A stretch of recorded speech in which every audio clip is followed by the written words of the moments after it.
I stood at home here on the zone flicking the channels. Watching how the A new guitar. We the so foul manure. Long live the set. And you know, they was giving me little side eyes and so on and so forth, to where some of my verses got erased off certain artist shit like PD Crack, and I erased his verse off Old Boy. Back when hip-hop was all about who could flex the hardest, one Harlem crew wasn't just in the conversation. They were the conversation. Loud, flashy, and unapologetically themselves, they didn't just drop music, they built a movement. Before branding was a thing, before social media made it easy to go viral, they turned their style, their slang, and their whole persona into something bigger than rap. The plate, mac and finished steak. What about my vegetables? Watch carrots in the face. At the center of it all, Cameron, a dude who had already been making noise but took things to another level when he made a power move that changed everything. From platinum plaques to industry drama, label politics to street loyalty, their rise wasn't just about making hits. It was about rewriting the game.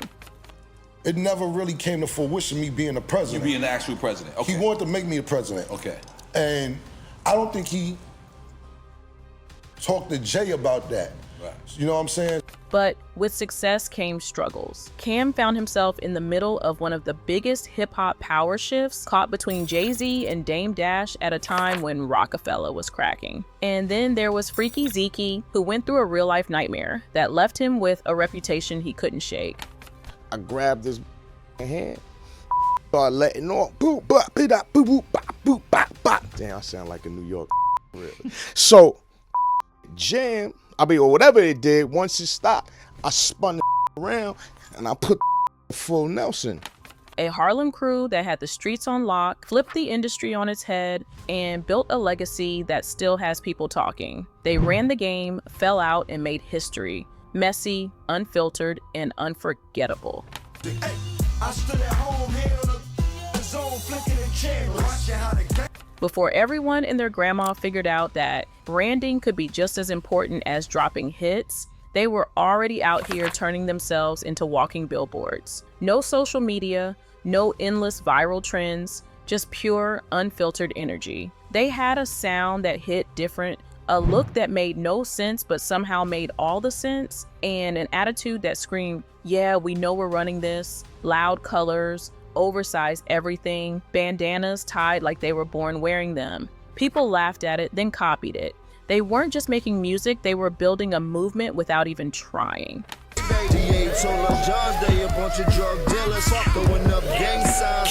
Cameron had already been making noise before that crew even had a name, dropping tracks that had Harlem in a chokehold. But things really got moving when he decided he was done with his label and made the switch, thanks to a childhood homie who just so happened to be running one of the biggest camps in rap at the time. Smart move. That next album? Yeah, that one changed everything. Suddenly, it wasn't just about him. Two younger voices were all over it, making it clear that this was bigger than one man. Those singles, instant anthems, platinum plaques, radio domination, and just like that, they weren't just a crew anymore. They were turning into something way harder to ignore. Once Cameron had the solo game on lock, the whole squad came through swinging with their first group album. 2 discs, back-to-back heat, and a signature sound that was impossible to ignore. Soulful beats flipped into something loud, ad-libs that felt like their own language, and Harlem swagger cranked up to max volume. That one track, the ultimate anthem, and that remix, certified hit. Took less than 2 months for the plaques to start rolling in, proving they weren't just running their city, they had the whole game watching. By the time the second album dropped, the team had leveled up, more faces, more street energy, more everything. But this wasn't just about music anymore. They had figured out something bigger, how to turn a rap crew into a full-blown movement. But they had some struggles and some industry shenanigans they had to deal with, like Cam somehow ending up in the middle of the Dame and Jay-Z split became a casualty. I knew Jay-Z before he got popular. Jay-Z was a real nigga getting money. Him and Dame Dash had some business.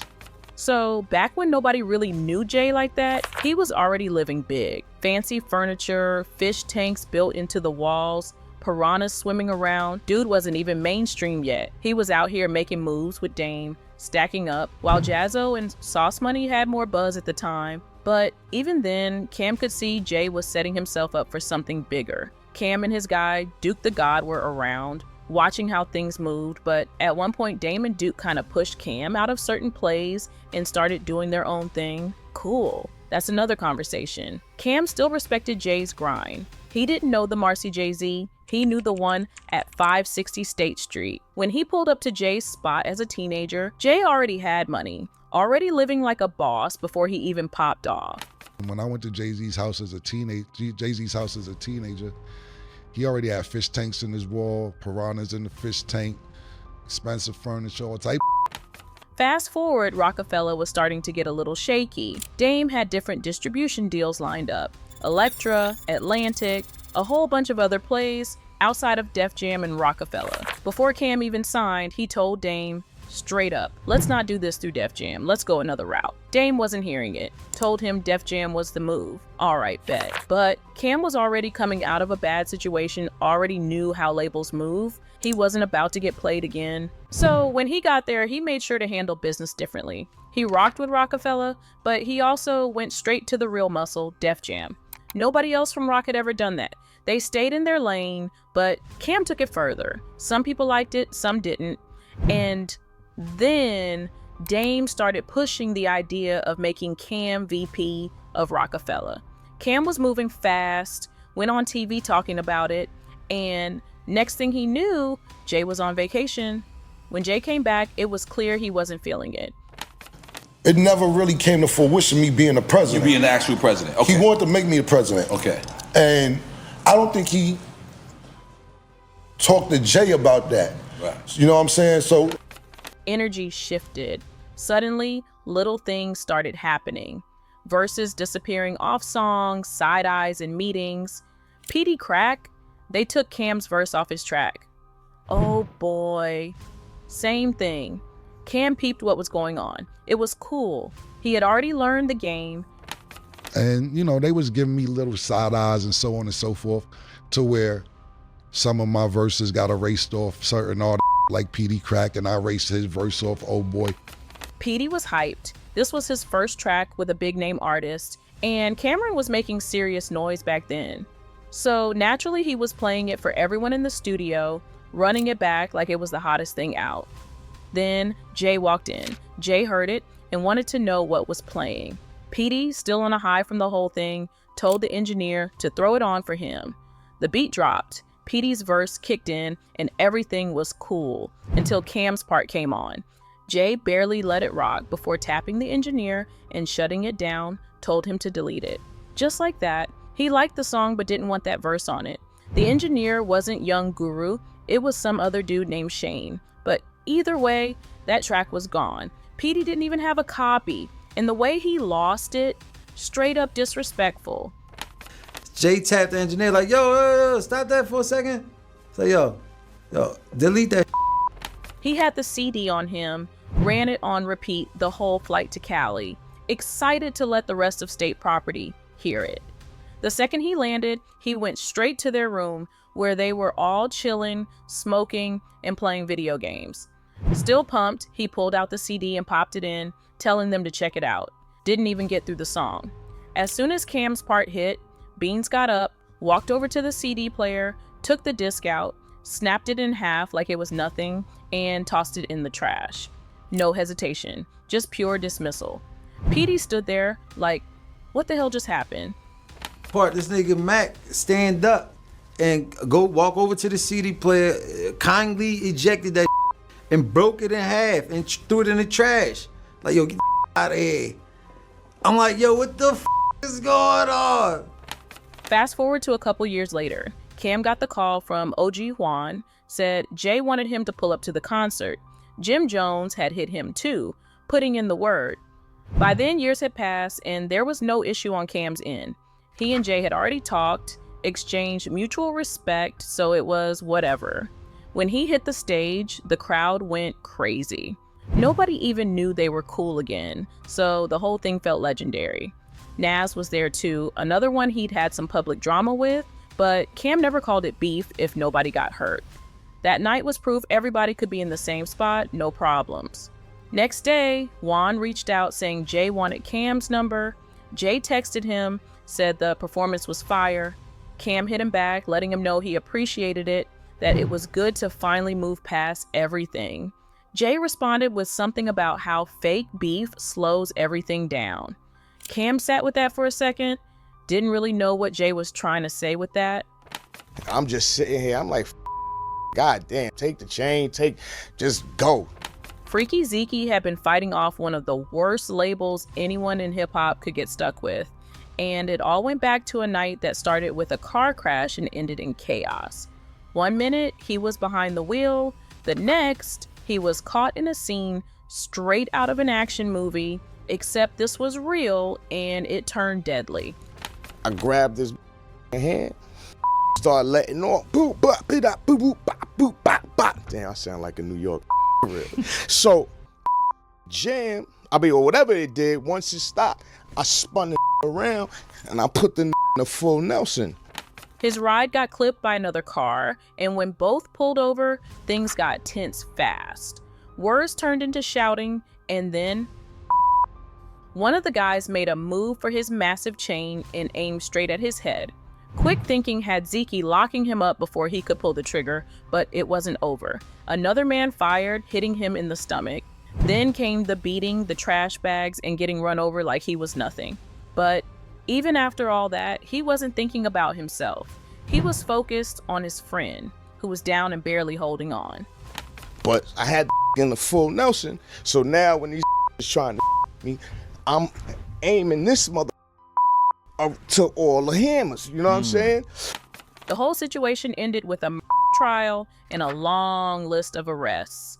One of the guys, Dylan, ended up in court facing serious charges, and when it was time to testify, Zeke, government name Ezekiel Giles, showed up in a pink jacket, black shirt, and matching tie, ready to tell his side.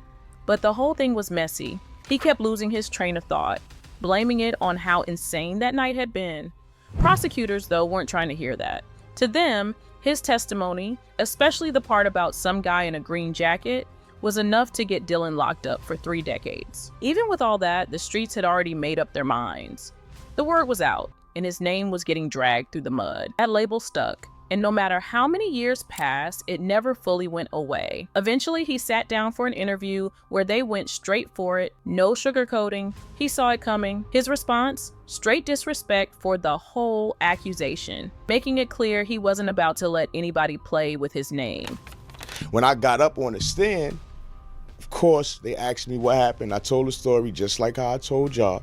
And what they asked you was, do you see the person who shot you in it? No. Zeke wasn't trying to hear the accusations. He swore up and down that court records would clear everything up, telling anybody doubting him to pull the receipts themselves. To him, getting labeled a snitch was right up there with the worst thing a man could be called, and he made sure to say it loud. Then came the footage, an old police interrogation from back when everything went down. He swore that clip would shut everyone up for good, but before all that, he walked them through the most terrifying night of his life. It all started with him just trying to park. Next thing he knew, some dude crashed into his truck. His pops had warned him about setups like this, but it was too late. He stepped out, they spotted his ice, and suddenly everything flipped. He knew better. He should have caught on sooner. He tried to defuse it without calling cops, but once he saw one of them reaching for something, instinct took over. He grabbed the guy's wrist before the shots even went off. The gun jammed, and in one move, he spun him around and locked him up. That was just the beginning. Guns were out, and Zeke knew this wasn't ending peacefully. He tried to use the guy he had in a lock as a human shield, but that barely helped. He still got hit. Lying there, barely holding on, he could hear them calling for someone to finish the job. He begged them not to, hoping they'd just leave.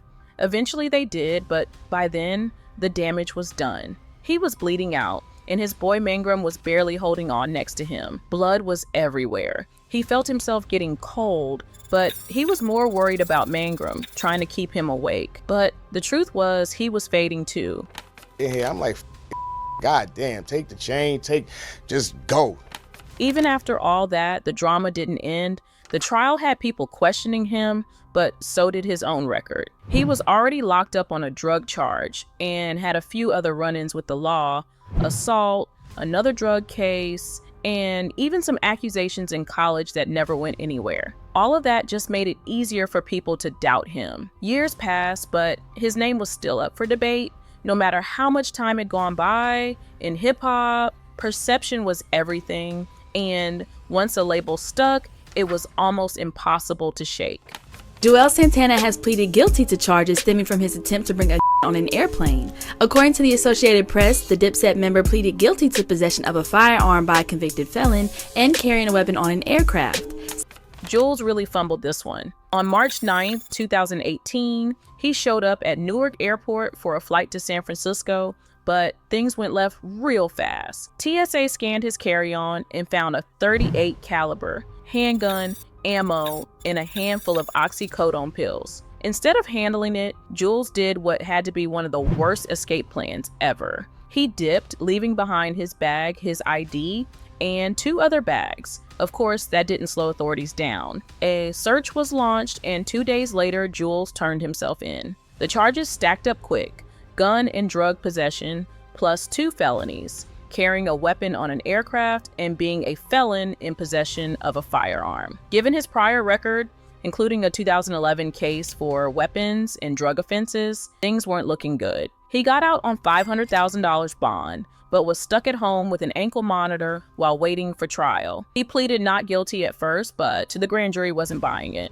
By August, he changed his plea to guilty in federal court. Then came sentencing day. On December 19th, 2018, Juelz was hit with 27 months in prison. He didn't have to go in right away, though. He worked out a deal with the government, allowing him to perform on Long Island before turning himself in. At the time, he was also filming Love and Hip Hop, which added an extra layer of drama to an already wild situation. For someone who once rapped about making it out of Harlem, this was a serious setback. I'm the one that been holding the bird up for all y'all to say you're still Dipset, else they would have been faded long time ago. None of y'all will remember who we are. I promise you that. Remember that. I've been holding this for 15 years. Jim Jones and Cameron had been on shaky ground for a minute, but things really hit the fan when they aired each other out live on Hot 97. Business moves, personal drama, everything was up for debate, and it all played out in front of the world. That split Dipset apart, making it harder for them to move as a unit when they were supposed to be at their peak. Instead of running the game together, they were all focused on their own thing, and the momentum they once had just wasn't the same. Juelz Santana got caught in the crossfire, and it didn't help that he was already dealing with his own problems. Legal issues, label drama, everything that could slow him down did. He had the talent, but the timing was off, and without Dipset fully locked in, his solo run never took off the way it should have. Years passed, but the tension never really died down. Jim and Cam had another falling out, and this time Juelz had to step in and say he wasn't here for it. He wasn't picking sides, wasn't hyping anything up. He just knew that when family starts beefing, nobody wins. The back and forth got even messier when Cam talked about the time Jim linked up with 50 Cent back in the day. Jim wasn't feeling his name being brought up like that, so he snapped back, telling both Cam and 50 to quit talking about him. Juelz understood why. These podcasts had everybody putting each other's business out there, and not everyone was cool with that. Once Jim's name got thrown in, he had every reason to respond. You know, Very unfortunate that all of us had to go down this way, and everything plays out on the internet the way it's playing out, and that I especially feel. But it didn't stop there. Jim took shots at Cam's podcast partner, Mayhay, and Cam fired right back. He accused Jim of not even being from Harlem like he claimed, saying he was just a fan who finessed his way into the crew. Jim wasn't about to let that slide, so he previewed a diss track aimed at Cam, but his label hit the brakes on it since his other song was still making waves. Dipset wasn't just a group, they were a whole era. From Harlem to the mainstream, they flipped hip-hop on its head. From the sound, to the fashion, to the energy. Even with all the breakups, drama, and industry nonsense, their stamp on the game is still loud.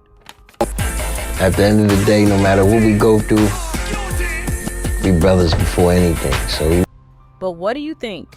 Did Dipset get their flowers, or did the industry play them? Let's talk in the comments. And if you're rocking with this deep dive, don't forget to like, subscribe, and hit that bell so you stay locked in. Appreciate y'all for watching.